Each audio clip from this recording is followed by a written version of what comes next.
Good morning অইলিছ Assam YouTube চেনেলত আপোনালোকক আন্তৰিক শুভেচ্ছা জ্ঞাপন কৰিছোঁ মৰমৰ প্ৰিয় ভিউৱাৰ্ছসকল। আজি আপোনালোক সকলোৰ কাৰণে এটা ইম্পৰ্টেণ্ট আৰু গুৰুত্বপূৰ্ণ ভিডিঅ' লৈ আহিছোঁ। 2026 বৰ্ষৰ যিখন ফাইনেল ভোটাৰ লিষ্ট আজি পাব্লিছ কৰা হ'ব, সেইখন আপোনালোকে কেনেকৈ অনলাইন মোবাইল ফোন দি ঘৰত বহি নিজে কেনেকৈ চাব পাৰি সেই বিষয়ে আপোনালোক সকলোকে সবিশেষ জনাব বিচাৰিছোঁ। আপোনালোকে ভোটাৰ লিষ্ট ডাউনলোড 2026 বুলি সাৰ্চ কৰাৰ লগে লগে এইটো মই মাৰ্ক কৰি দেখুৱাই আছোঁ। 1 নম্বৰ অপশ্যনত ক্লিক কৰিব। ক্লিক কৰাৰ লগে লগে automatically draft PDF electoral rules for the year of 2026 এনেধৰণৰ ফাইনেল লিখা থাকিব। তাতে আপোনালোকে ক্লিক কৰিব। এতিয়ালৈকে মই যেতিয়া ভিডিঅ' বনাইছোঁ এতিয়ালৈকে পাব্লিছ হোৱা নাই।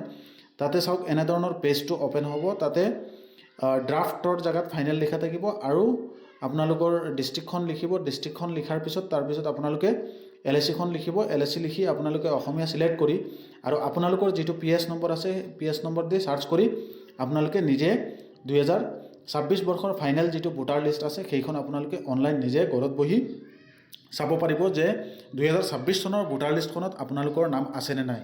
কাৰণ যিহেতু এছাৰ প্ৰক্ৰিয়া অসমত হৈ গৈছে, বহুতো মানুহৰ ভোটাৰ লিষ্টৰ নামৰ কাৰণে কাট খাইছে বা বহুতৰ অবজেকশ্যন আহিছে, এনেধৰণৰ আমি দেখিবলৈ পাইছোঁ। গতিকে এই বিষয় লৈ পেলাই আপুনি আপোনাৰ নিজৰ ভোটাৰ লিষ্টত নামটো আছেনে নাই সেইটো চাবৰ কাৰণে এইটো হ'ল সহজ প্ৰক্ৰিয়া।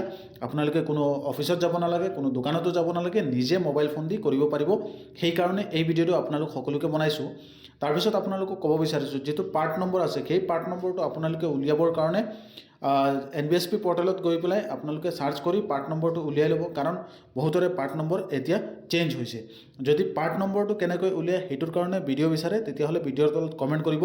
নিশ্চয় আপোনালোকক পাৰ্ট নম্বৰ উলিয়াবৰ কাৰণে এটা ভিডিঅ' বনাই দিম। পাৰ্ট নম্বৰ ইয়াতে আপোনালোকে সাৰ্চ কৰিলে পাৰ্ট নম্বৰ হ'ল যিখন স্কুলত আপোনালোকৰ ভোটটো আছে সেই স্কুলখনৰ নামটো তাতে সাৰ্চ কৰিলেও আহি যায়। গতিকে আপোনালোকে এইটো চাই ল'ব। কিন্তু তাতে কিছুমান ক্ষেত্ৰত ৰুম নম্বৰ 1 ৰুম নম্বৰ 2 থাকে। এতিয়া আপুনি জানিব লাগিব কোনখন ৰুম নম্বৰ 1ত আছে নে 2ত আছে। সেইটোৰ কাৰণে আপোনালোকে যিটো NBSP পৰ্টেল আছে তাত গৈ পেলাই সাৰ্চ কৰি আপোনালোকে দেখিব লাগিব। সেইটোৰ কাৰণে মই এটা ভিডিঅ' বনাইছোঁ। ভিডিঅ'টো মই ডেছক্ৰিপশ্যনত দি দিছোঁ। তাত আপোনালোকে ভিডিঅ'ৰ শেষৰ অংশত পাব। আৰু তাৰ উপৰিঞ্চিও যদি আপোনালোকে ছেপাৰেট ভিডিঅ' বিচাৰে ভিডিঅ'ত কমেণ্ট কৰিব, নিশ্চয় আপোনালোকক জনাই দিম।